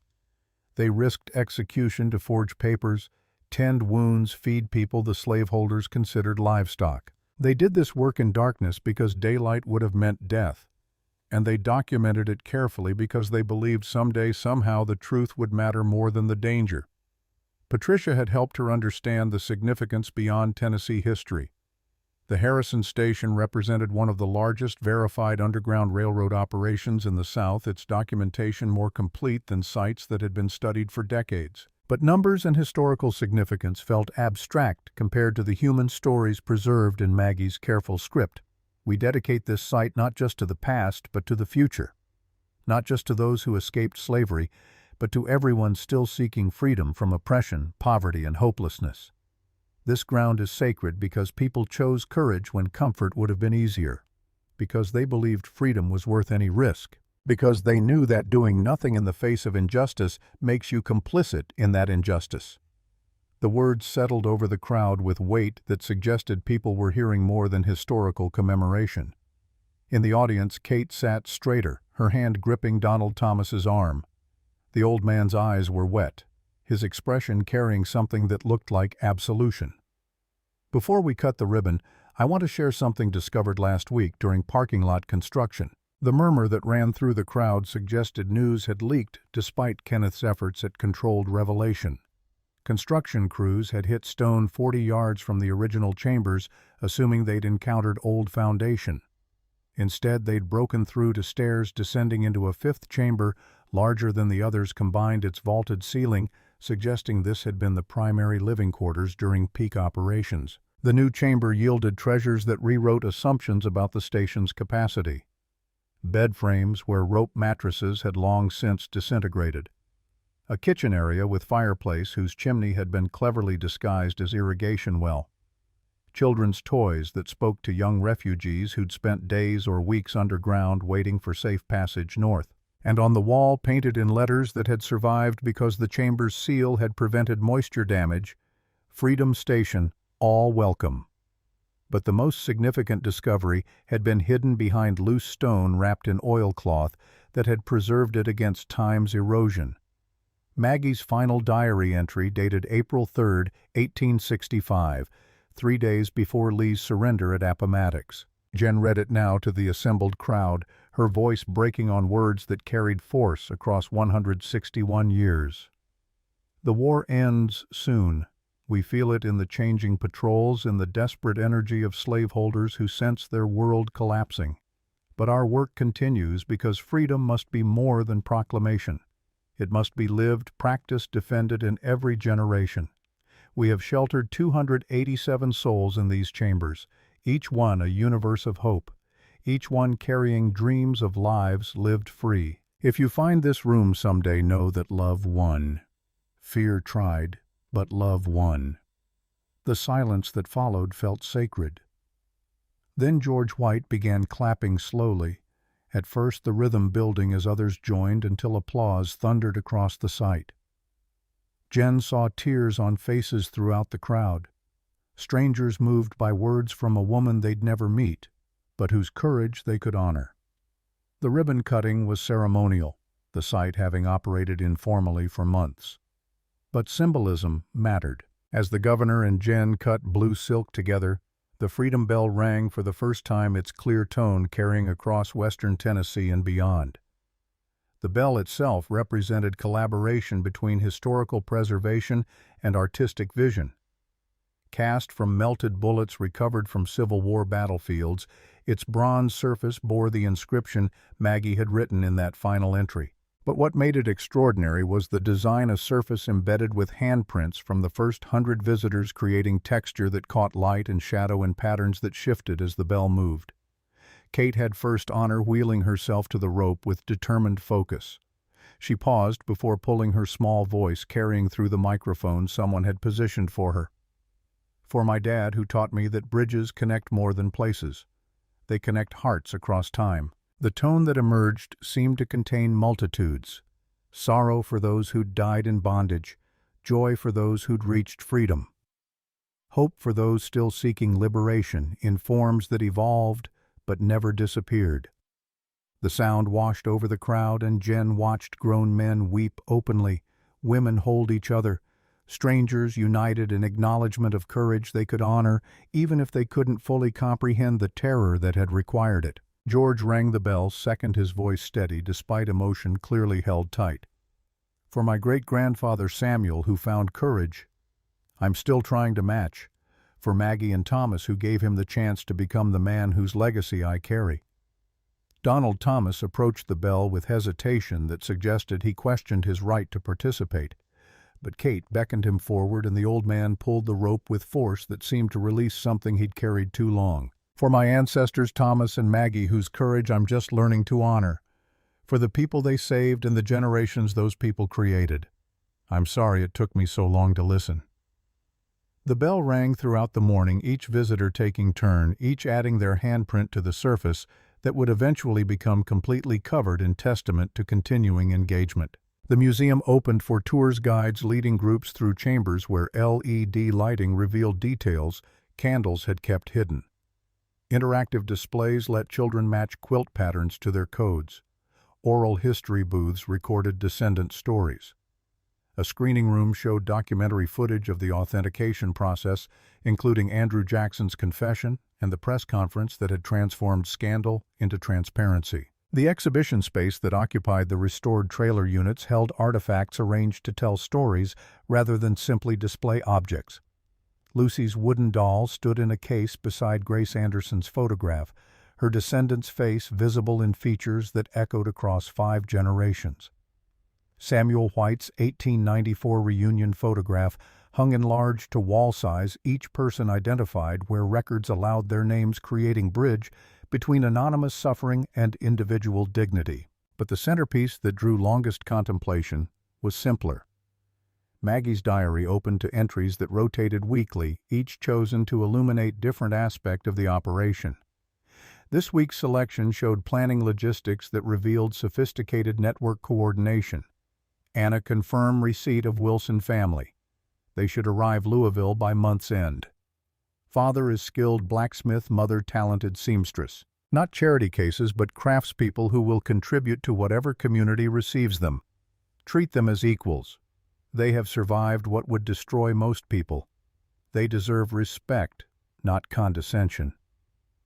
A young historian from Howard University stood reading the entry, her fingers pressed against the protective glass. My great-great-grandmother might have been that seamstress. Her name was Ruth Wilson. She made it to Ontario, became a dressmaker. Raised 6 children who all learned to read and write. I'm getting my PhD because she ran. The stories multiplied throughout the day. Descendants appearing with documentation, family Bibles, photographs, oral histories passed through generations. Kenneth's team had prepared for this, establishing a genealogy center where people could register family connections, upload documents, contribute to growing database that would eventually map the network's full scope. By afternoon, the crowd had swelled beyond original estimates. News coverage had drawn people from neighboring states, some curious tourists, others carrying family stories they'd been waiting to tell. The parking lot overflowed, forcing late arrivals to park along access roads. Food vendors who'd set up near the entrance sold out by noon. The whole thing felt less like museum dedication and more like homecoming for people separated by time but connected through courage. 3 weeks after the dedication, the descendant reunion transformed the site into something approaching revival meeting. The announcement had gone out through historical societies, genealogy websites, and social media. If your ancestor passed through Harrison Station, contact us. 89 families had responded with documentation substantial enough to verify connection. The event was scheduled for a Saturday in early November, clear weather holding despite approaching winter. Jen arrived early to find the parking lot already filling. Cars bearing license plates from Michigan, Ohio, Illinois, Ontario. Families unloading elderly members in wheelchairs, children running between vehicles, people greeting strangers who would prove to be distant cousins discovered through shared ancestry in flight. The visitor center had been arranged for the Wall of Faces, a display matching known refugees with modern descendants where connections could be documented. Patricia's team had worked for weeks creating the database cross-referencing Maggie's diary entries with genealogical records, finding threads that connected 1863 escapes to 2025 descendants. The first arrival Jen recognized was Grace Anderson carrying an infant and accompanied by extended family that suggested 3 generations traveling together. The young woman she'd spoken with before the dedication had brought reinforcements, her grandmother wheelchair-bound but alert, her mother carrying documentation in a briefcase that suggested serious research, and cousins whose facial features created constellation of genetic inheritance visible across decades. Grace approached Jen with purpose. "Mrs. Williams, I brought Lucy's diary, the later one from after she made it to Canada. My family's kept it private for generations, but it belongs here." The leather-bound book was smaller than Maggie's diary, its pages filled with unpracticed handwriting that improved over years of entries. The first page made Jen's breath catch. "I am 70 years old today. 59 years since the night Mama and I ran from the Harrison plantation. I still have nightmares about the cellar, about hiding in darkness while patrol dogs barked overhead. But when I close my eyes, I see Mrs. Maggie's face. She told me I was brave. She gave me cornbread and a doll I carried all the way to Ontario. I believed her when she said brave girls change the world. I've spent my life trying to prove her right." Grace's grandmother leaned forward in her wheelchair, her voice carrying the weight of 93 years lived. "I'm named Lucy for my great-grandmother. She became a school teacher in Toronto, taught freed slaves and their children to read, had 8 children of her own, 23 grandchildren. We've scattered across Canada and the States, but we all know the story. We all know we're here because a white woman and her husband chose courage when comfort would have been easier." Patricia appeared with the wooden doll, the artifact Lucy had left behind in the chamber. "We've been holding this for you. It belongs with your family." Grace took the doll with shaking hands, and something in her grandmother's expression shifted from memory to presence. "That's the doll from the story, the one Lucy talked about in every telling. She thought she'd lost it during the escape. She left it behind so it would be lighter for you to carry." Kate had wheeled up beside Jen, her voice carrying certainty beyond her years. "She wanted you to make it even if she didn't. That's what mothers do." The moment broke Grace's composure completely, and suddenly the 3 generations were crying together, holding a carved wooden doll that represented survival and sacrifice and love that transcended the terror that had required its expression. George appeared through the crowd, but he wasn't alone. 14 people followed him, ranging from teenagers to elderly, all carrying the distinctive features that suggested genetic connection. His voice carried wonder and disbelief mixed together. "These are Samuel White's other descendants, from the Chicago branch. We had no idea about each other." The introductions that followed created a cascade of recognition and revelation. Samuel had married after reaching Chicago, had 7 children before dying in an industrial accident in 1889. His descendants had spread across the Midwest, maintaining family stories about the brave young man who'd escaped slavery, but losing track of branches that migrated to different regions. George's line had stayed in Tennessee, drawn back to the land their ancestor had fled. The Chicago branch had built lives far from the South's legacy. But here they were 4th and 5th generation descendants, gathering in recognition that their existence represented triumph over systems designed to destroy the very families they'd built.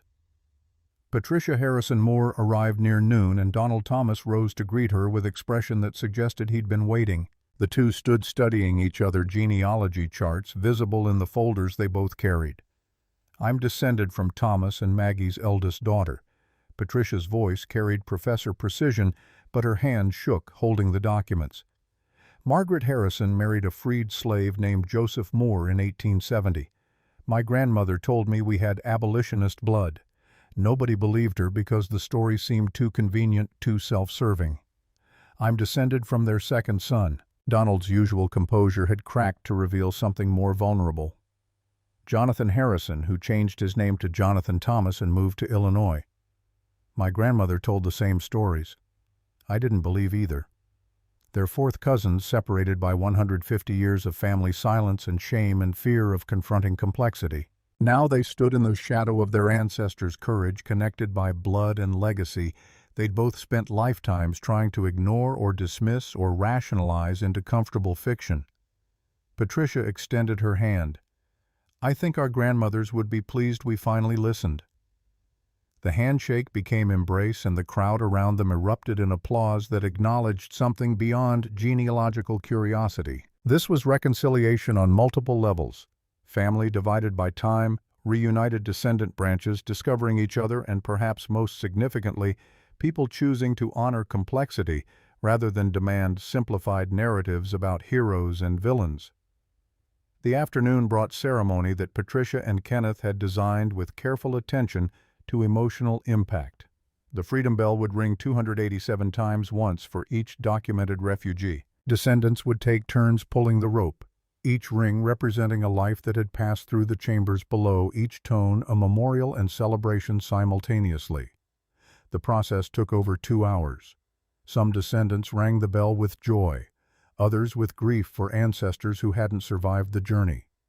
Children too young to understand the history's weight pulled the rope with adult help, their presence testament to continuity that slavery had tried but failed to prevent. George rang for Samuel. Grace rang for Lucy and her mother, whose name Maggie had recorded as Ruth.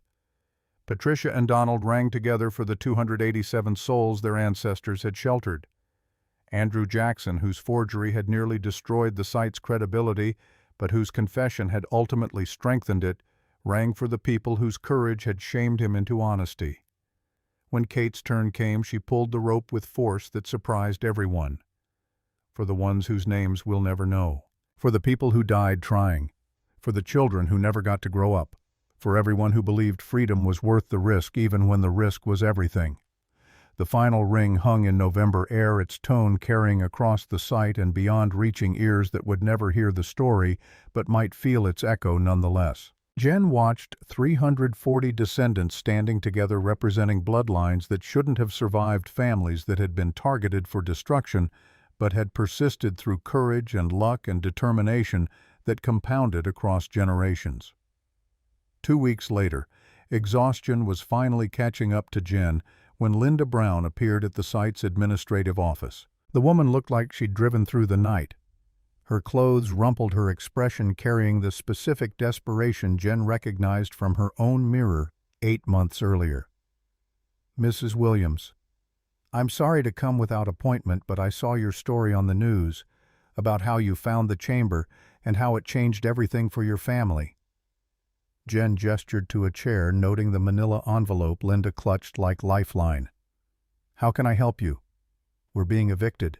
Oakwood Mobile Home Park 2 counties over. Developer bought the land, wants us out in 30 days.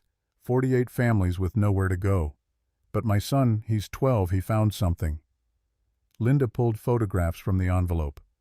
Creek bed running behind the park, water low from autumn drought, brick structure visible in the exposed bank. 8 steps descending to what looked like sealed door.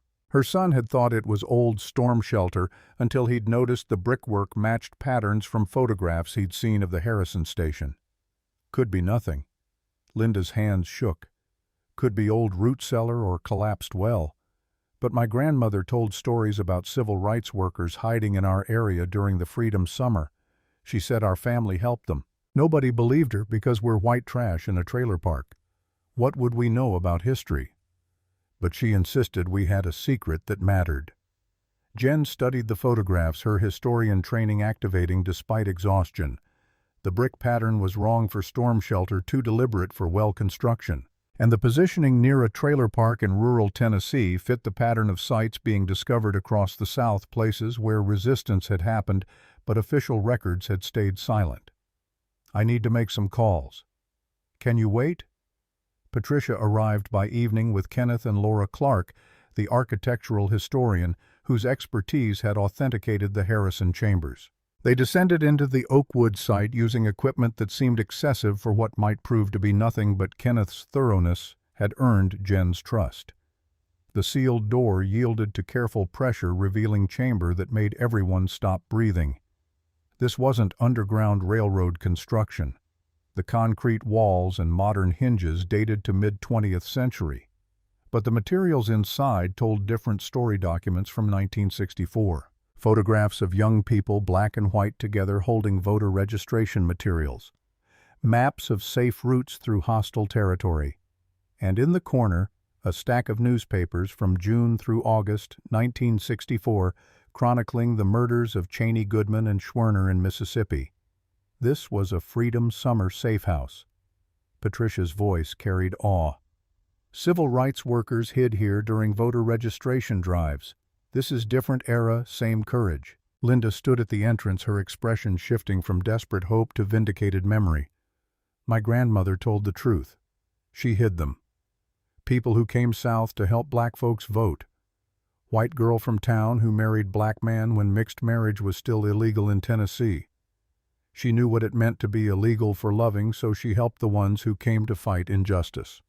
The excavation expanded over the following week. Kenneth fast-tracked emergency historic designation, while Laura documented construction that showed evolution from underground railroad techniques to Cold War-era modifications. The chamber had ventilation system more sophisticated than the Harrison station, suggesting someone had studied earlier resistance methods and applied modern engineering. Among the documents, they found letter that connected the sites across time, June 1964. My grandmother was Maggie Harrison. She died in 1894. But her daughter, my mother, told me about the chambers they built to hide people running from slavery. She said Grandma Maggie told her the chambers should be ready for next generation's fight because freedom work never ends. I kept this place ready. Now it serves new cause. Different oppression, same courage required. Louise Harrison. The signature made Patricia gasp. Louise Harrison, Maggie's granddaughter. She built this chamber based on her grandmother's work. Donald Thomas arrived the next morning, having driven through night after Patricia's call. He stood in the chamber reading Louise's letter, tears streaming unchecked. The legacy continued. Maggie's work didn't end with slavery's abolition. It evolved. Her descendants kept fighting. Linda's revelation completed the connection. My grandmother's diary is in storage. She died in 1989, never told anyone beyond family about what she'd done. Too dangerous even decades later. Let me get it. The diary Louise Brown had kept during Freedom Summer documented courage that paralleled Maggie's work a century earlier. Hiding civil rights workers from Klan violence, tending wounds from beatings, forging documents when needed, and throughout reference to her great-grandmother's example, July 15, 1964. 3 workers arrived tonight badly beaten by sheriff's deputies. Tended their wounds same as great-grandma Maggie tended slaves' wounds. used the chamber she designed. Sometimes I feel her presence approving. Freedom work continues because each generation inherits the unfinished business of justice. Kenneth moved fast, leveraging the dual discoveries to apply for expanded National Historic Landmark designation. The Oakwood site wouldn't just be protected, it would become part of larger narrative about continuous resistance across American history. Underground Railroad to civil rights to modern immigrant advocacy, each movement building on infrastructure and courage that preceded it.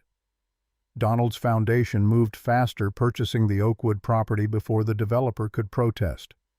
Linda and the 48 families received permanent housing security. The site would be converted to museum satellite connected to Harrison Station through shared legacy and purpose. But the implications extended beyond two sites. Kenneth's phone started ringing with reports from across the South. People hearing the stories, checking their properties, finding brick structures that didn't match official histories. Chambers in Arkansas, Mississippi, Louisiana, Alabama. Some dating to Underground Railroad era, others to Civil Rights period, a few to more recent immigrant assistance networks. We're looking at a national network. Patricia spread maps across Jen's desk, marking reported sites with pins that created pattern no historian had previously documented. Not just isolated incidents of resistance, but coordinated infrastructure that survived across generations because people kept choosing courage. The network needed coordination, research, authentication. It needed someone who understood both historical preservation and human desperation, who could navigate academic rigor and practical survival, who had earned trust from communities often exploited by institutions claiming to help. Patricia presented the offer formally, backed by consortium of universities and historical societies, director of the National Historic Preservation Initiative, salary of $95,000 annually, travel budget, staff support, authority to authenticate sites and allocate research funds. Based at Harrison Station but operating nationally, Kate's medical bills were already covered by Donald's foundation. College fund established. Their trailer had been replaced by small house on the site grounds, comfortable and accessible. But this offered something beyond financial security, purpose that honored the courage she'd accidentally inherited by renting the wrong trailer at the right time. I accept. On one condition. Every site we authenticate, the families who discover them get protected. Financially, legally, whatever it takes. No corporation takes their homes. No developer buries history for profit. Agreed. Patricia extended her hand. Welcome to the Railroad Director Williams. It's been running a long time. Now it runs through you. 6 months transformed the landscape. 12 sites received preliminary authentication across 6 states. 3 were confirmed Underground Railroad stations. 4 dated to Civil Rights era. 2 showed evidence of sanctuary for Vietnam War resistors. 1 held materials suggesting modern immigrant assistance from the 1980s through early 2000s, though that discovery raised legal complications that required careful navigation. The Harrison Station became headquarters for National Research Network. Scholars arrived from universities across the country, spending weeks in archives that grew as descendants contributed materials. Kate, now 7 years old and walking with leg braces that physical therapy had made possible, led tours with authority that made visitors forget her age. She'd memorized Maggie's diary entries, could recite the names of all 287 documented refugees, and had developed uncanny ability to connect with children visiting the site. George White became official site historian, his family connection and natural storytelling ability making him invaluable for programming. He'd written a book about Samuel White's journey from slavery to freedom, from Tennessee to Chicago, from property to person. It sold modestly but meant everything to descendants who'd never seen their ancestors' story treated with dignity, history often reserved for famous rather than ordinary heroes. Andrew Jackson worked as volunteer, his federal charges reduced to probation due to his cooperation and veteran status. His PTSD remained, but purpose had replaced the aimless guilt that had driven him to forgery. He'd become specialist in authentication methodology, teaching workshops on recognizing genuine historical materials versus wishful fabrication. His story became cautionary tale and redemption narrative, simultaneously proof that mistakes didn't have to define you if you faced them honestly. Donald Thomas split his time between corporate duties and foundation work, the latter clearly bringing more satisfaction than the former.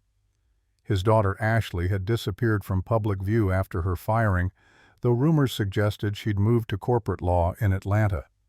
The Thomas family legacy was being rewritten in real time, from cotton wealth to freedom funding, from plantation ownership to preservation partnership. And Patricia, finally granted sabbatical after years of teaching, spent months at the site writing the definitive history of the Underground Railroad network in Tennessee.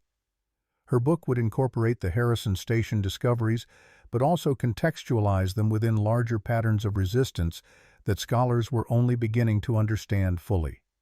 The working title was The Continuous Railroad Freedom Struggles Across Centuries, and early readers called it groundbreaking. But for Jen, the work that mattered most happened in small moments. The teenager from Mississippi who arrived with his grandmother's diary describing Underground Railroad passage. The Vietnam veteran who'd hidden draft resistors in his barn and wanted someone to know the whole story before he died.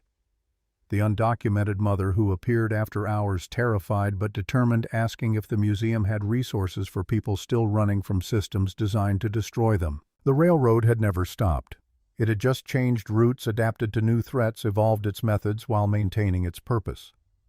And standing in chamber where 287 people had once hidden, Jen felt the weight and wings of inheriting work that would never finish, because justice was process, not destination. Kate appeared in the office doorway, her braces clicking against the floor with rhythm that had become familiar music. "Mom, there's a family here from Virginia. They found something in their basement. Brick chamber old documents. They're scared about what it means. Show them to the conference room. I'll be right there." Before leaving, Jen paused at the window overlooking the site. Visitors moved between buildings, their presence testimony to curiosity about courage that transcended their own experience. The Freedom Bell hung silent until someone pulled its rope, but the handprints covering its surface caught afternoon light, creating pattern that seemed to shift and breathe. On her desk, Robert's photograph reminded her of the man who'd taught her that bridges connect hearts across time. Beside it, Kate's drawing showed stick figures holding hands beneath stars, the same image carved into chamber walls by children who'd hoped for freedom they might never fully achieve. The railroad ran on, through brick and mortar, through documentation and memory, through people who kept choosing action over comfort, justice over convenience, courage over fear. It ran through Jen now, through Kate, who'd someday inherit this work, through descendants who carried in their very existence proof that resistance could succeed even when success seemed impossible. She thought of Maggie's final words. Fear tried, but love won. Not past tense, despite being written 161 years ago. Present continuous. Love was winning, is winning, will keep winning as long as people choose to honor the ones who ran and the ones who helped them run. Fear is the price of freedom. Courage is the currency. Pay it forward. Jen picked up her notebook and headed for the conference room, ready to hear another story, authenticate another site, help another family understand that the railroad they'd stumbled onto had been running longer than they knew, and would keep running as long as someone somewhere was brave enough to say, "This way. Follow me. You're safe here." The work continued. The railroad ran on, and somewhere beneath Tennessee, soil chambers built by people long dead still whispered their invitation to the living, all welcome, fear tried, love won.